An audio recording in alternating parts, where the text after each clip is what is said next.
Olá pessoal, tudo bem? Começando então hoje mais um vídeo com as várias perguntas sobre temas diversos e respostas mais curtas.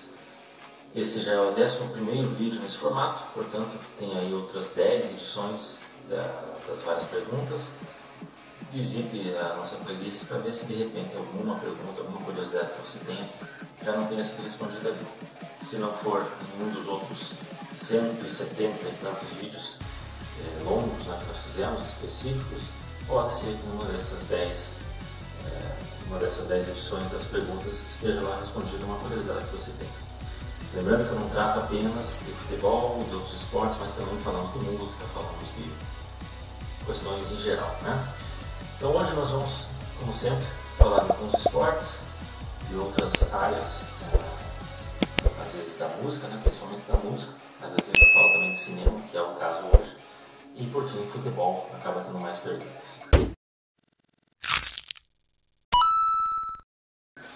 Começando então pelo basquete. Nós estamos próximos aí dos playoffs, né? Já estão começando os playoffs e naturalmente vamos para as finais. E a minha pergunta aqui é qual a maior atuação em um jogo de final da NBA. Nós temos um vídeo especial, confira posteriormente qual foi a maior atuação no MVP das finais.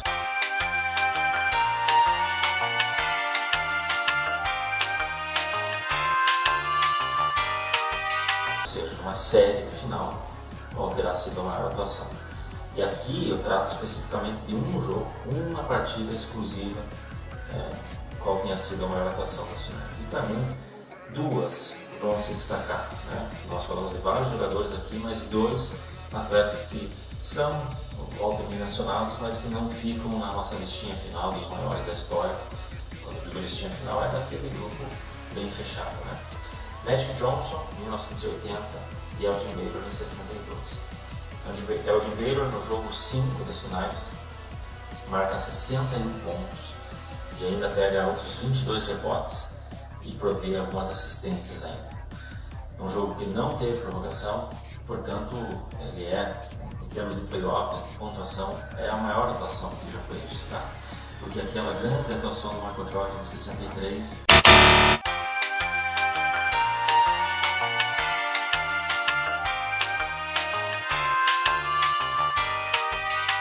contra os Boston Celtics, além dele ter sido na primeira rodada, além de ter tido duas prorrogações, o time também foi derrotado naquele time. Neste caso, o Elgin Baylor foi em tempo normal, foi nas finais e o time saiu vencedor.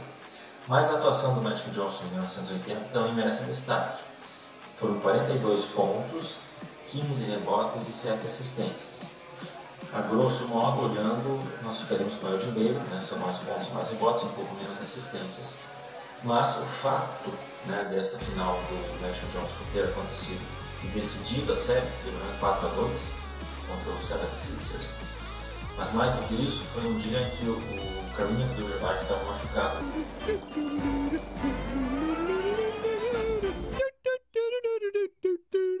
O Kareem Abdul-Jabbar estava machucado, não poderia jogar. E o Magic, que é um point guard, um armador, começou como pivô. Então talvez essa tenha sido de fato a maior atuação, porque para fechar a conta era a temporada de estreia do Magic Johnson. E não à toa ele é o único jogador até hoje a ser escolhido MVP das finais no ano de estreia. Portanto, são as duas maiores atuações, uma delas com destaque extremo para a parte ofensiva, mas a outra uma atuação completa e uma atuação num grau de pressão ainda maior. Portanto, Magic Johnson, nas finais de 1980, a maior atuação individual em uma partida de finais da NBA. Pulando do basquete para a Fórmula 1.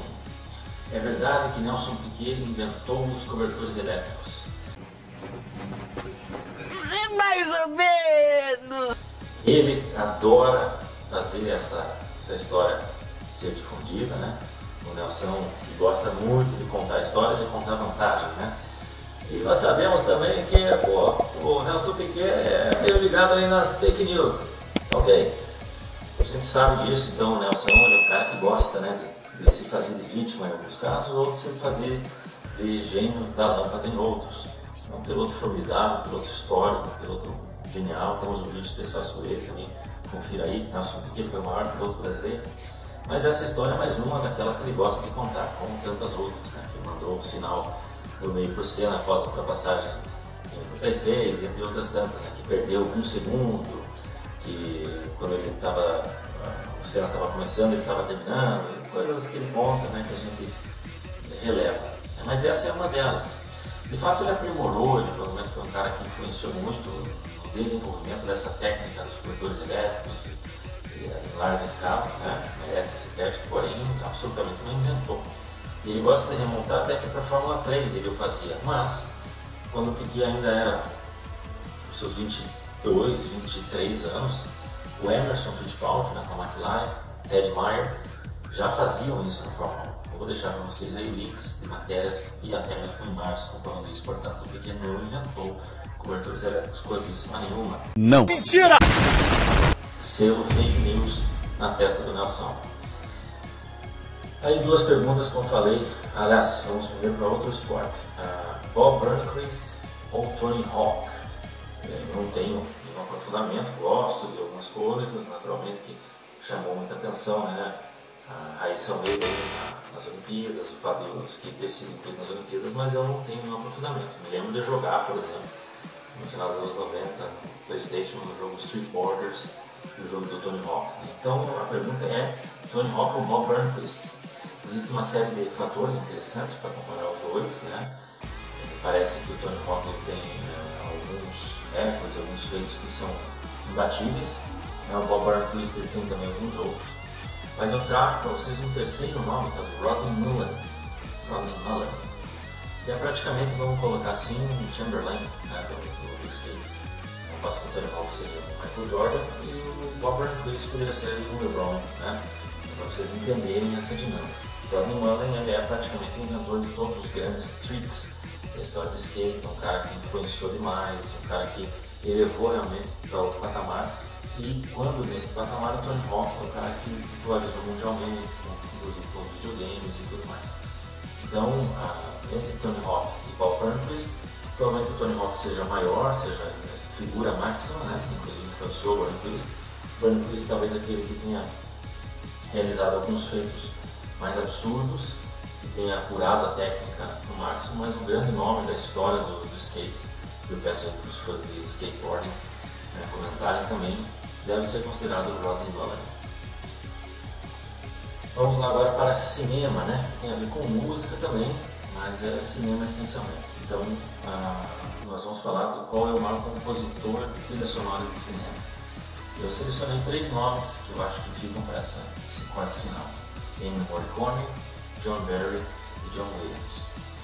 John Williams para mim ficaria ali no terceiro, né? Ele tem algumas das, por exemplo, a trilha do ET, né? É um cara que talvez dos mais populares filmes que você primeiro lembre seja ele, né? Um cara absolutamente histórico, depois o Cânion se for capaz, entre outros tantos. Então ele é talvez assim o nome mais popular desses grandes nomes, né?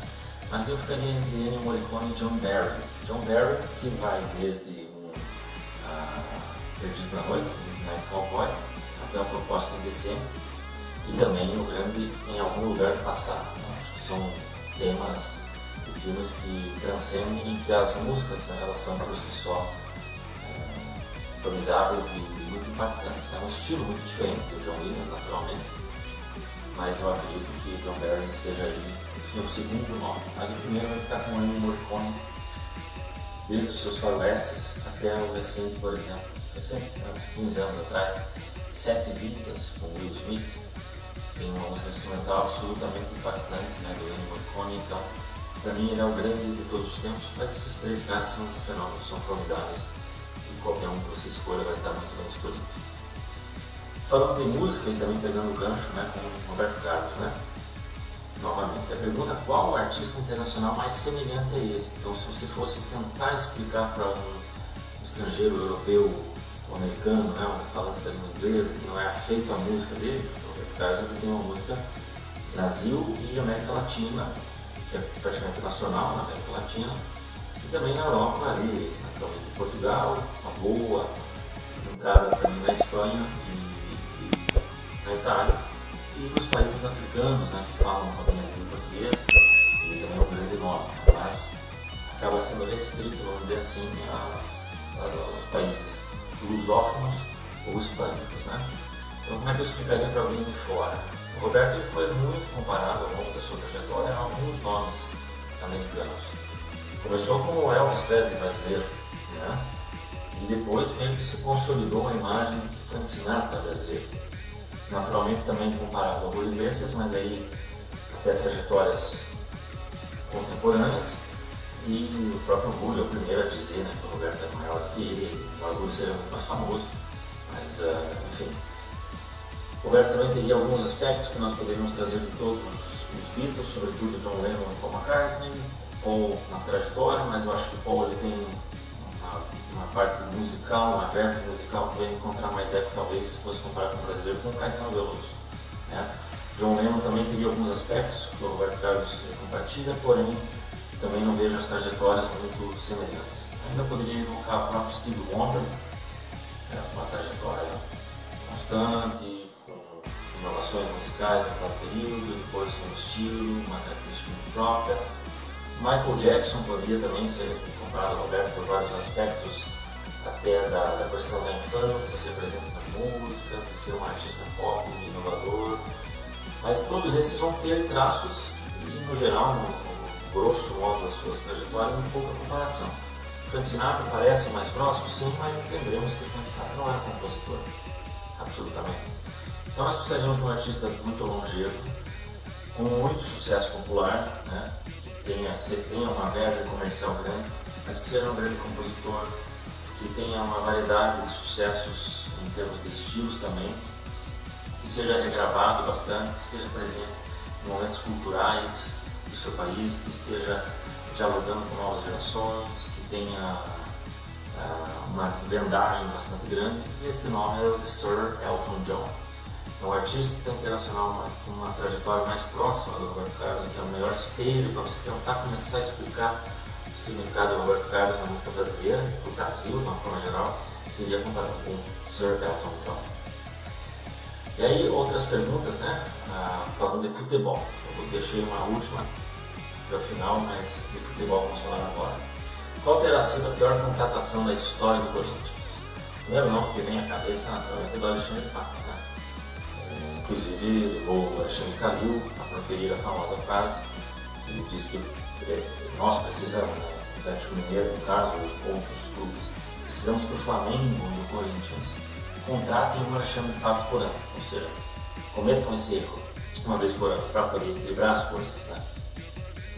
O Corinthians gastou 40 milhões de dólares no Alexandre Pato, entregou pouquíssimo, fez alguns gols, mas nunca de forma consistente, sempre entremeado por lesões, e culminou naquela cavadinha, né, ridícula na Copa do Brasil 2013, diante do Grêmio, né? Contra o Dida, o cara vai fazer uma cavadinha daquela e uma cavadinha péssima, né? Ele não pegou o correto na bola. Mas nós temos outros tantos nomes históricos, né, que o Corinthians contratou por vídeo, né? O próprio De Federico foi um flop, mas não tanto. Temos o Zizal, né, um caso histórico, tem o centroavante que o Corinthians contratava, caras que faziam um gol a rodo em diversos clubes, chegaram no Corinthians e o cara fez 1, 2 gols na vida, né? O Adriano acabou sendo um problema por conta da lesão que ele teve, mas eu não incluiria exatamente nesse caso. Eu acho que o único para competir com o Pato, que talvez seja maior, eu acredito que sim, é o do Luan Guilherme, né? Pelo salário astronômico, pelo pouquíssimo que entregou e pelo fato do Corinthians não emprestado e ainda ter que arcar com parte, se não total, do seu salário. Ele nunca deu nenhum retorno para o Corinthians, não foi falta de tentativas. Deveriam ter dado mais chances, mas ainda assim acredito que não. Um cara que já veio para o Corinthians saído, não apenas saído do seu auge, mas saído do seu profissionalismo, né? Então, para mim, pior ainda do que o Alexandre Pato foi a contratação do Luan Guilherme. Essa outra pergunta ela tem a ver com uma fake news, mais uma, né? Teremos uma terceira fake news para finalizar, mas uma segunda fake news que espalhou muito aí na internet. Eu fiquei abismado de saber que tinha gente que difundia essa informação e gente que acreditava nessa informação.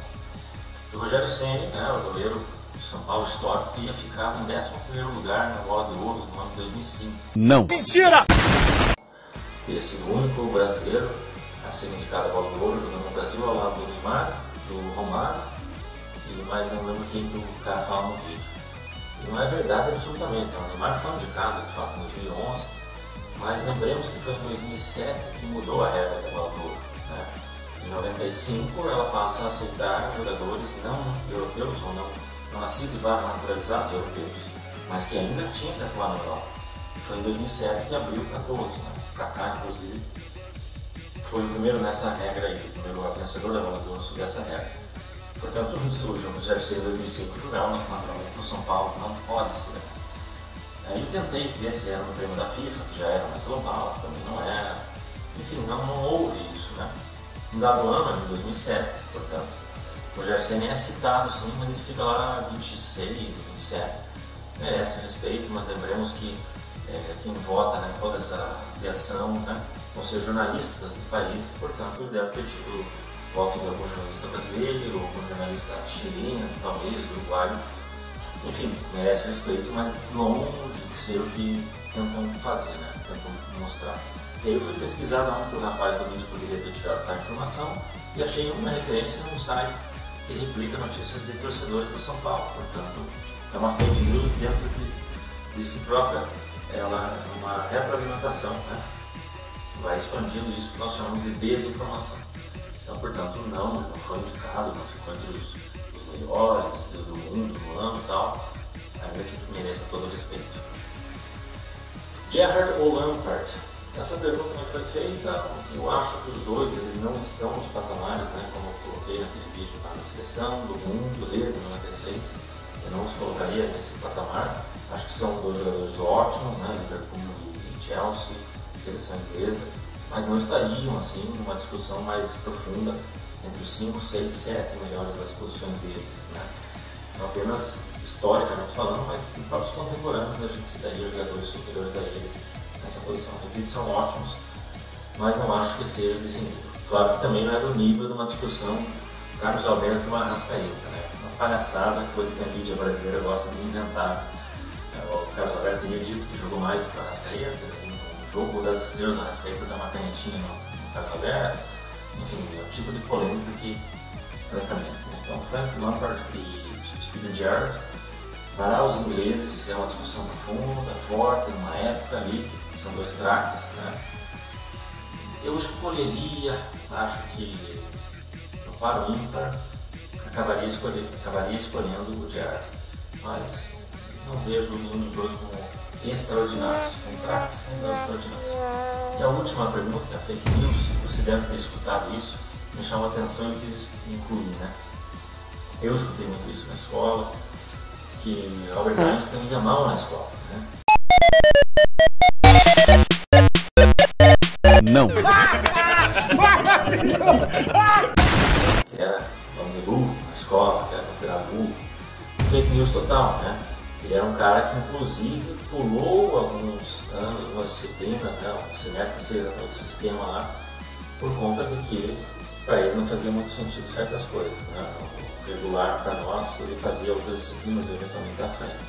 Então ele tinha, vamos dizer assim, uma dificuldade maior, né, nas questões do que nós chamamos da área de humanas, né?